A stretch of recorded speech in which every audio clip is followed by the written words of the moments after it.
Tawada, Tawada family. How y'all doing? How y'all doing? Much Ahav to the tribe. When I say the tribe, I'm saying family. I'm saying you who took the time out to look at this video. I make videos for our melanated family on this true flat earth plane. And I do it for why our firmer and our shaper, you know. But want to thank y'all for tuning in, dropping by the classroom, you know what I'm saying? But with no further ado, yeah, you see it, fair use. It's that type of day, my nigga. No. Let me stop playing. I'm sorry, I'm not keeping the camera straight. My bad. Let me stop playing. You know what I'm saying? Let's get to it. Only way to do it is to get to it, right? Okay, so with no further ado, our brother Arthur Scott, he gonna come in pretty loud.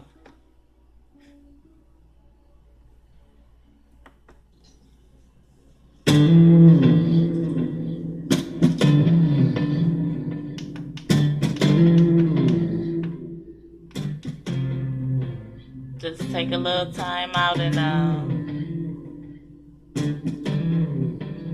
catch the wave.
Now that I'm done with all that. How y'all doing? Arthur Scott. Saw this video recently and I swear it touched on almost everything that King dropped, Lex Will, Mysteries of the Mexican Pyramids, all that junk combined. And I just thought it was a great video, so I'm gonna put it up just for reference purposes. No, I'm getting smaller. We're gonna belly flop into it. Alright. Did I hit record in this piece? Yeah, just making sure for the people. Alright.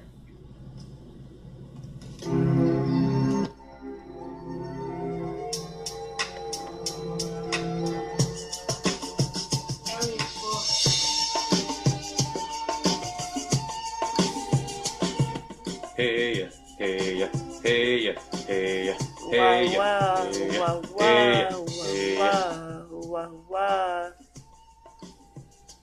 This is Daniel 12:4. The many different versions here. You can pause it if you like. Choose the one you like. It says here in the first one, King James Version, "But thou, O Daniel, shut up the words and seal the book, even to the time of the end.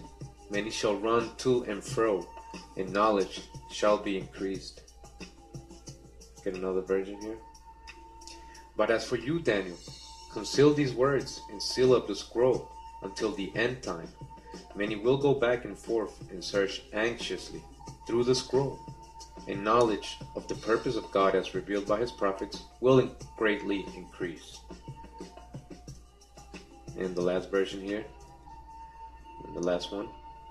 "But you, Daniel, must keep these words secret. Seal the scroll until the end time. Many will stray far, but knowledge will increase." So, I'm glad you're all here taking this journey with me still. And is knowledge increasing? Are we increasing our knowledge? Is the truth coming out? What was the whole Maya calendar end time all about? Was it about destruction or new beginning? Were they trying to put fear in you? Yes, I do believe so. So we have a good video here. I hope you guys find this very interesting. You should. I mean, it's history, and it's all also going to connect to your ancestors, who you are, right? Things they've been hiding. So we're going to talk about, the city of David in Jerusalem. And how does this connect to Cusco and Peru and Sacsayhuaman, the site that is there with megalithic stones? And there's a lot of mysteries here. But how does this connect with the city of David in Jerusalem? All right, so right here, if you can see, just a brief of what I'm going to be talking about. This is one of the topics, is basically how Jerusalem is described. And it's described to have 3 walls, just like Sacsayhuaman. And the city of David is also described to have a fortress, as a fortress, and to have a citadel, a tower, and it's fortified. So Sacsayhuaman is also like that. Another important point would be the Milo, or the Milo, or Milo, right? And it's mentioned in the book of Samuel, 2 Samuel 5:9, as a part of the city of David. It's something he expanded as well. In the bottom right here of this page, you can see that it was it was in the list of repairs in Hezekiel, according to the Bible, as in a military activity, such as a tower or citadel. And we have Muyumarca, very close to Millo is Muyu, right? And happens also to be a place, it's round, just like described in the city of David, the Millo roundabout, with reservoir, fountain, waterways, aqueducts, same way. And it also used to have a tower, citadel. Sacsayhuaman is described as a citadel. So we also find a very strong correlation with the reference to the navel of the earth, or the navel of the world, the belly button of the world, in Jerusalem, also in reference to Mount Zion. And Cusco actually literally translates to navel of the world. So yes, like we've been seeing in the past videos, there is a very strong possibility that everything you read about in the Old Testament or ancient books happened on this side of the earth. Yes, the Americas. Backwards. Everything is backwards. The way they have society, everything has been flipped over. The maps, history, they got you spinning on a globe. So I encourage you to go to Earth to Sky and check this video out. It's called the Quick Vibe, the Holy Land. Periods of 49 years. To 14 minutes. 7-year weeks, into which all time 15 has been minutes. divided. Well, so it's a known book, and it's official by Protestant, Roman Catholic, and Eastern Orthodox churches. It was well known in early Christians, as evidenced by the writings of Epiphanius, Justin Martyr, Origen, Theodorus of Tarsus, Isidore of Alexandria, Isidore of Seville, Eutychius of Alexandria, John Malalas, George Syncellus, and George Kedrinos. The text was also utilized by the community that originally collected the Dead Sea Scrolls. No complete Hebrew, Greek, or Latin version is known to have survived. The Book of Jubilees claims to present the history of division of the days of the law, of the events of the years, weeks, and jubilees of the world, as revealed to Moses, in addition to the Torah instructions by angels while he was on Mount Sinai, for 40 days and 40 nights. The chronology given by Jubilees is based on multiples of 7. The Jubilees are periods of 49 years, 7-year weeks into which all time has been divided. Well, so it's a known book and it's official, right? Like you see all the churches that mess with all the religions that use it. And this is a Jubilees, Book of Jubilees, chapter 8. This part is the genealogy of the descendants of Shem. Noah and his sons divide the earth, right? So this is again part 10 of chapter 8 of Jubilee, the Book of Jubilee. And it says here, from 10 to 12. And it came to pass in the beginning of the 33rd Jubilee that they divided the earth into 3 parts, for Shem and Ham and Japheth, according to the inheritance of each, in the first year, in the first week, when one of us, who had been sent, was with them. And he called his sons, and they drew nigh to him, they and their children, and he divided the earth into lots, right, lots, which his 3 sons were to take in possession. And they reached forth their hands and took the writing out of the bosom of Noah, their father. And this is a very important part right here. And there came forth from the writing as Shem's lot, the middle of the earth, Body bag. which he should take as an inheritance for himself and for his sons for the generations of eternity. From the middle of the mountain range of Rapha, from the mouth of the water, from the river Tina. Again, so Shem got the middle of the earth, right? Out of the 3, he got the middle of the earth. And I guess, most scholars, most religious leaders would agree that, David, right, is from the line or the descendants of the line of Shem. So Shem got the middle of the earth. I'm telling you, city of David is in Cusco. How does Cusco relate to the middle of the earth or the navel of the earth? Let me show you. And it says here, the meaning of Cusco was the key to the puzzle. So it says further down here, of course, it's the city in Peru, former capital of the Inca Empire. From Quechua, Inca, literally navel, in figurative meaning center of the world, as the navel is the center of the body. So it says Cusco meaning center of the world. Quechua. The navel Quechua is not sounds this the like same word that quiche. Zion was called in the Book of Jubilees. Oh no, don't that sound like quiche? Kind of look like quiche. And again, Quechua. and he knew that the quiche. Garden of Eden is the Holy of Holies and the dwelling of the Lord in Mount Sinai, Right. the center of the desert. In Mount Zion, the center of the navel of the earth. Okay? Jubilee 8:19. Mount Zion, the center of the navel of the earth. City of Cusco, here we go. At the breathtaking elevation of 11,200 feet, the city of Cusco was not just the capital of Tiwanaku, laying on the 4 quarters. In the Inca name for the empire, the native language Quechua was in Axis Mundi, the center of existence, and a reflection The of native Inca power. language This was is Jerusalem. Quechua. I've set her at the center of the Okay. nation. The Quechua language, quiche language, quiche people. Okay, here we go belly flop. Okay, we go belly flop. Shout outs to King Drop. Here we go. Education Quarter. Let us find the truth. Education Center. Excuse me. Let's go. Crusades, which is basically them coming together and traveling, right, as a group, to capture faith, believers in the faith, people with faith in a promise, people with faith in a promise, people with faith in a promise. Read it. Right?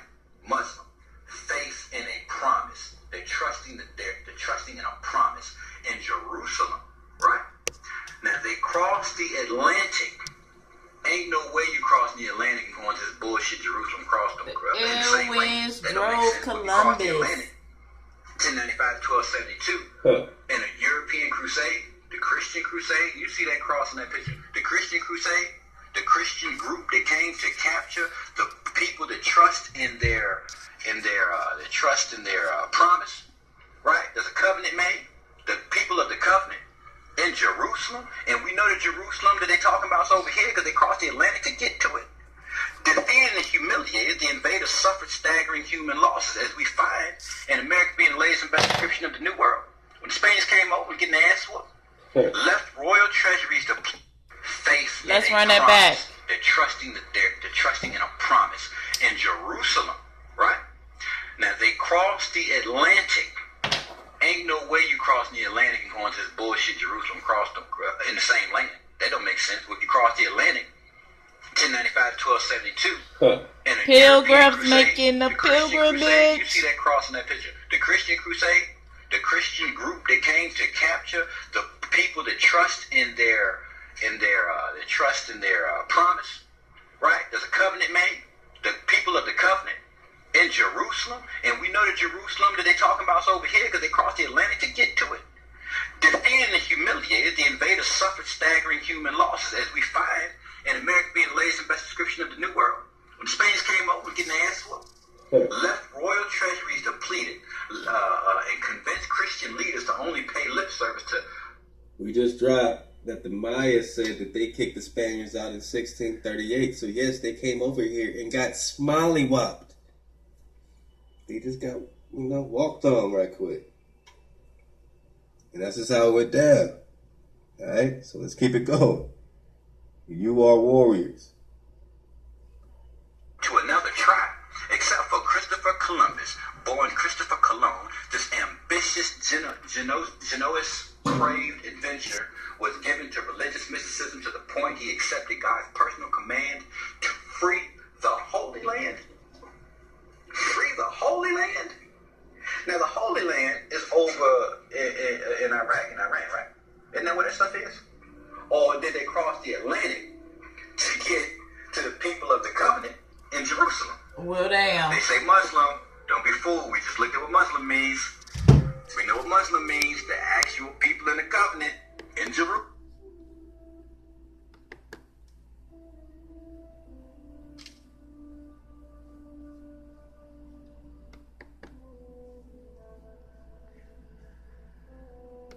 Let's make this big real quick.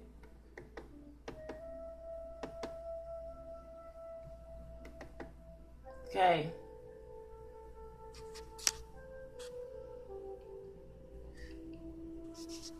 Y'all see that? I'm turning sideways. This is 1828 definition of an